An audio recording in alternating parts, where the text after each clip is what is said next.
Hello everyone, welcome you back for this session on the actuation of the double acting cylinders, that is especially R gate. Now here in this case, in the previous sessions what we have discussed is with respect to the single acting cylinders.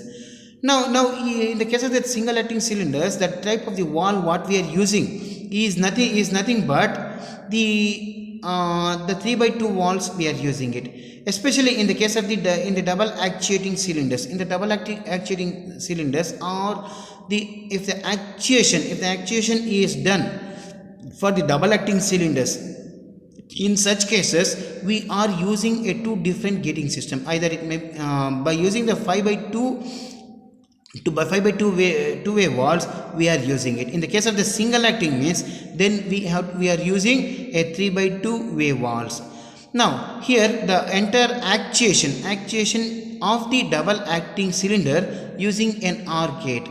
Now here if I start explaining from the bottom to the top, the bottom portion is nothing but a compressor. The compressor is in turn fixed with the FRL unit. The FRL unit is nothing but a filter, regulator, and as well as a lubricator or the lubrication system. From that, the air or the pneumatic is pressurized through the 3 by 2 way wall.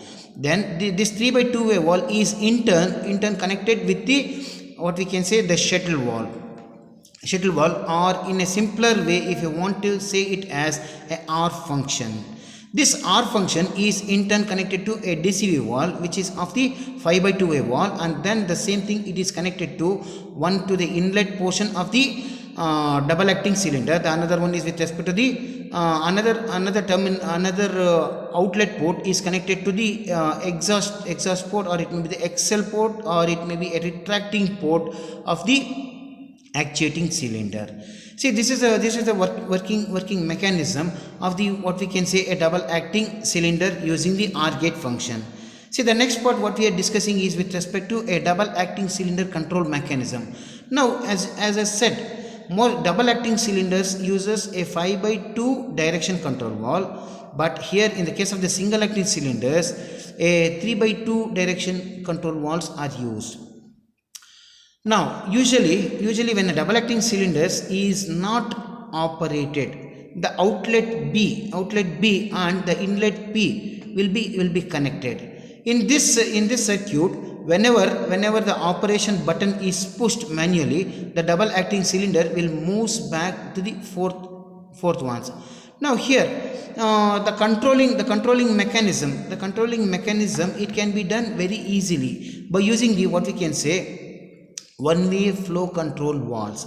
See, the one-way flow control valves are used in between what we can say at the inlet port and also at the exhaust port, and the control mechanism it will be done very easily.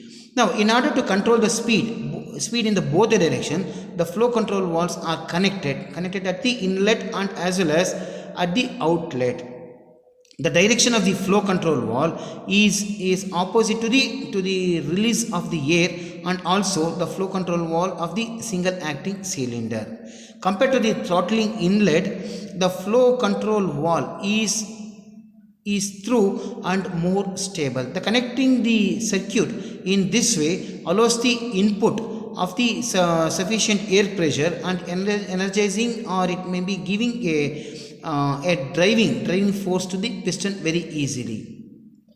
See, the next part what we are discussing is with respect to the single actuator circuit versus the multiple actuator circuits. See, here in most of the cases, or it may be the most of the mechanical applications, we are not using a single actuating, or it may be a single cylinder applications. We are using a multi actuator circuits. See, why these multi actuator circuits are required, especially in the case of the automation. If the automation line, or it may be if the process it has to be done in a sequential form, in such cases we are using a multi actuator circuits. These multi actuator circuits are having a major application than that of a single actuator circuits. But the multi actuator circuits will have the what we can say the limit switches, or the rollers, or it may be a cam operated valves are used to position the cylinder and also to have a control over the actuation. Now the multi-cylinder pneumatic circuits are can be designed in a various methods. Now there are a 5 common methods used in the engineering, and they are given below. The first one is nothing but a classical method or intuitive method. The second one is nothing but a cascade method. The third one is nothing but a step counter method. The fourth one is nothing but Karangu which method. Then the last one is nothing but a combinational circuit diagram. See, these are all the different methods. These are the different methods in which where the design of the multi-cylinder pneumatic circuits, it can be done very easily. The first one, the classical method or intuitive method. See, in this method, a circuit design is done by using a general knowledge of the pneumatic flowing in sequence through intuitively. In general, it consists of only the 3 steps: writing down the what we can say the sequence, or it may be drawing the motion diagram. The second step is nothing but draw in the cylinder and also the control valves. The third one is nothing but the complete circuits intuitively. See, these are the 3 steps which has been involved in the case of what we can say the classical method. But in the case of the other methods, either it may be a coordinate and as well as a sequential motion, there it consists of a different methods. Especially in a majority of the pneumatic application, more than 1 cylinders are used. The movement of these cylinders are coordinated as per the required sequence. The sensors are also used for confirming the cylinder position and also the resulting actuation for the final control elements.